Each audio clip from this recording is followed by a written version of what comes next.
Pois bem, a partir de hoje nós iremos iniciar um estudo sobre alguns temas bem importantes e bem atuais.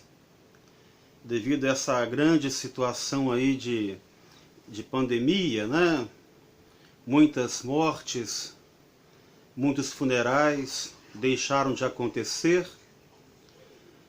Muitas pessoas perderam seus entes queridos e nem sequer puderam se despedir deles de forma digna.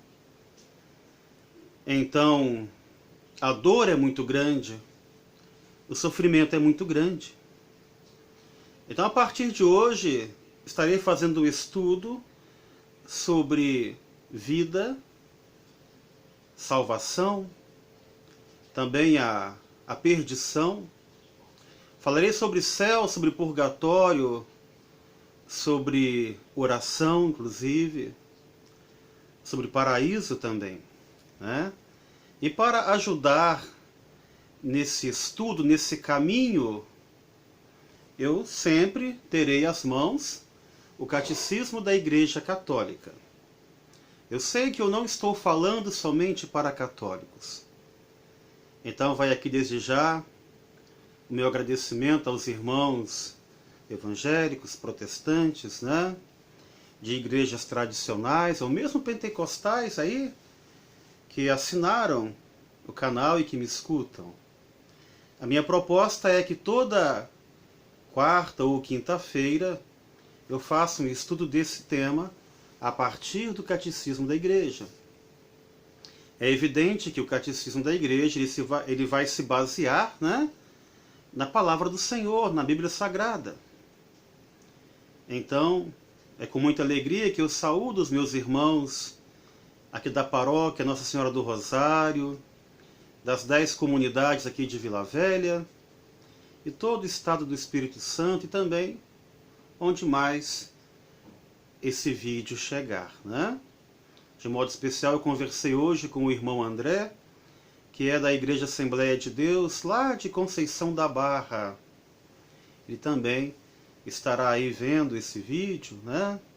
Apesar das diferenças doutrinais que nós temos, é claro, mas o ponto central que nos une é a caridade, é o amor, é a paciência, é a tolerância. E assim a gente vai traçando um caminho espiritual, um caminho de vida.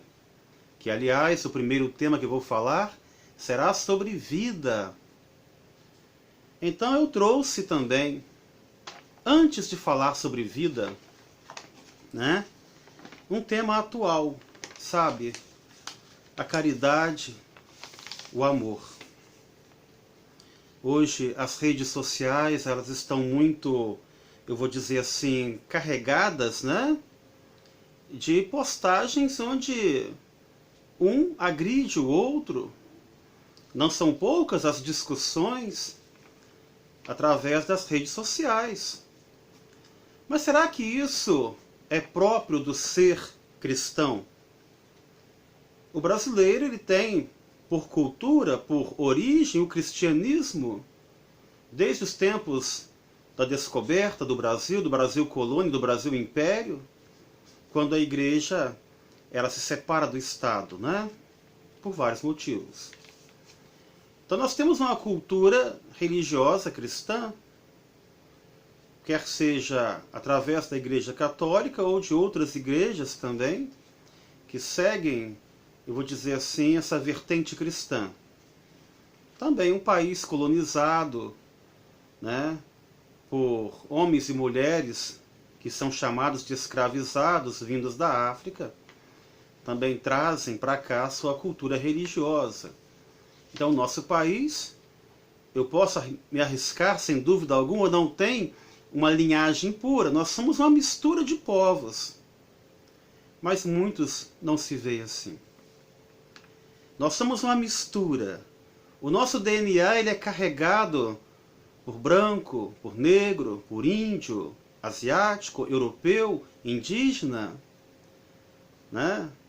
Mas, infelizmente, muitos insistem no elitismo, insistem na ideia de separação. Então eu trouxe aqui um pequeno comentário que eu fiz hoje, inclusive, também postei no Instagram e no Facebook sobre esse momento atual. Passando esse comentário, irei falar um pouquinho sobre vida, e no nosso próximo estudo, nosso próximo capítulo, vamos aprofundar cada tema. Com todo respeito, é claro, aos irmãos que creem diferente. Mas tenho certeza que na unidade da caridade teremos um ponto em comum. Tá? Bom, o pior discurso não é o discurso do ódio. Não é mesmo. Ao contrário. Esse é até sincero e honesto, pois não esconde sua posição, não esconde a sua inclinação em defender ou acusar o outro. Tá? O ódio, literalmente falado assim, não é o pior discurso. Mas o pior discurso é, sem dúvida, o discurso da indiferença, que acaba se tornando o contrário do amor. O contrário do amor não é o ódio, é a indiferença. A indiferença esconde as verdadeiras posições da pessoa, do indivíduo, do ser, e impede essa pessoa de exercer o verdadeiro amor, que é a caridade.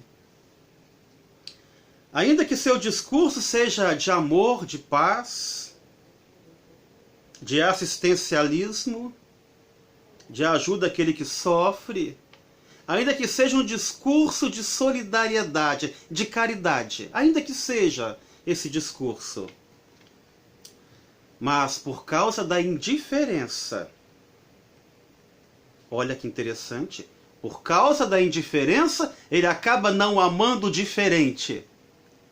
Ou seja, a sua adesão pela caridade, solidariedade e ajuda ao próximo vai sempre de encontro ao próximo que pensa como ele pensa, que acredita naquilo que ele acredita, sabe? E com isso acaba até desejando o mal ao outro, ou mesmo se divertindo na crítica pela crítica. Tipo assim, eu tenho um prazer em postar coisas contra o fulano, e ri. Eu tenho prazer em criticar a esquerda ou a direita ou o centro, ou o governador, e ri. Eu tenho prazer em criticar o pastor ou o padre ou o diácono, e ri. Esse é o discurso da indiferença, que muitos de nós estão propagando, eu vou dizer assim, essa praga, que pode ser pior do que o Covid-19, que afasta as pessoas do caminho de Deus. Sabe? A crítica pela crítica. Criticar, julgar sem fundamento algum, apenas porque é o outro. Isso está acontecendo, infelizmente. Pensemos nisso antes de compartilharmos notícias ou repassarmos adiante argumentos falhos e repetitivos. A todo instante, a grande mídia, o grande jornal está passando as mesmas coisas para que isso entre na cabeça das pessoas mais simples e que elas sigam aquele rumo indicado. Isso, eu vou dizer assim, é pior do que o coronavírus. Se nós queremos falar de vida, nós precisamos cuidar da indiferença que vive dentro de cada um de nós. Amado irmão, amada irmã, você também que não frequenta igrejas, ou associações ou grupos, sinta-se amado e abençoado por Deus nesse momento. Deus te abençoe. Até o nosso próximo encontro. Paz e bem.